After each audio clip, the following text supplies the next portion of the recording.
সম্প্রতি রাঙামাটিতে বন্যা পরবর্তী ক্ষতিগ্রস্তদের টিকে থাকার লড়াই চলছে। আবার ঘরবাড়ি মেরামত করে তারা বসবাসের উপযোগী করে তুলতে চেষ্টা করছে।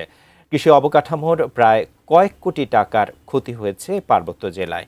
এ নিয়ে বিস্তারিত জানাতে রাঙামাটি থেকে যুক্ত হয়েছে প্রতিনিধি ইমতিয়াজ কামাল ইমন। ইমন, যেমনটা বলছিলাম যে তারা ঘুরে দাঁড়ানোর আবার চেষ্টা করছে, তো প্রশাসন তাদেরকে কতটুকু সহযোগিতা করছে, বিস্তারিত আমাদেরকে জানান। মান্না, আপনি যেমনটি বলছিলেন, আসলে সাম্প্রতিক সময়ে যে রাঙ্গামাটিতে ঘটে যাওয়া যে বন্যা এবং পাহাড় ধস, সেই বন্যা এবং পাহাড় ধসে কিন্তু রাঙ্গামাটির বেশ কিছু অঞ্চলে আসলে কিন্তু যে ক্ষতিগ্রস্ত হয়েছে, তার মধ্যে কিন্তু বাগাইছড়ি, বিলাইছড়ির ফারুয়া এবং যে বরকল এবং যে লংগদুর বেশ কিছু নিম্নাঞ্চল আসলে বন্যার পানিতে তলিয়ে গিয়েছিল। এরপরে কিন্তু আসলে পানি নামার পর থেকে কিন্তু আসলে এখন কিন্তু যেখানে বন্যা হয়েছিল সেখান থেকে পানি নামার ফলে কিন্তু এখন যে বন্যার ক্ষয়ক্ষতি সেটি আসলে চোখে পড়ার মতো। এবং সেখানকার মানুষজন যারা রয়েছে তারা কিন্তু এখন তাদের যে বন্যায় কবলিত হওয়া ঘরবাড়িগুলো সেগুলো আবার পুনরায় আসলে মেরামত করে বসবাসের উপযোগী করার জন্য তারা এখন লড়াই সংগ্রাম চালিয়ে যাচ্ছে।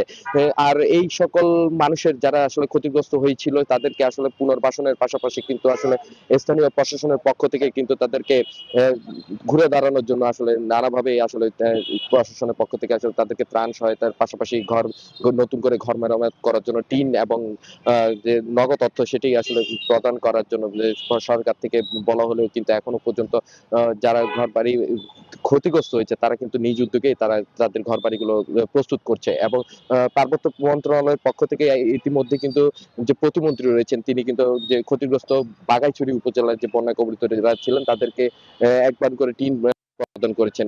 এর এখনো কিন্তু কিন্তু ক্ষতিগ্রস্ত যারা হয়েছে তারা আসলে তাদের ঘর বাড়িগুলো পুনর্স্থাপন এবং তারা পুনরায় যাতে আসলে নতুন করে জীবন শুরু করতে পারে সে প্রত্যাশা করছে। কিন্তু যে প্রশাসনের পক্ষ থেকে জানানো হচ্ছে দ্রুতই তাদেরকে আসলে পুনর্স্থাপন নয়, তাদেরকে আসলে তাদের যে ক্ষতি সেটি পুষিয়ে দিতে না পারলেও তাদেরকে আসলে পুনর্বাসনের ব্যবস্থা সেটি কিন্তু সরকারের পক্ষ থেকে করা হচ্ছে বলে আমাকে জানিয়েছে।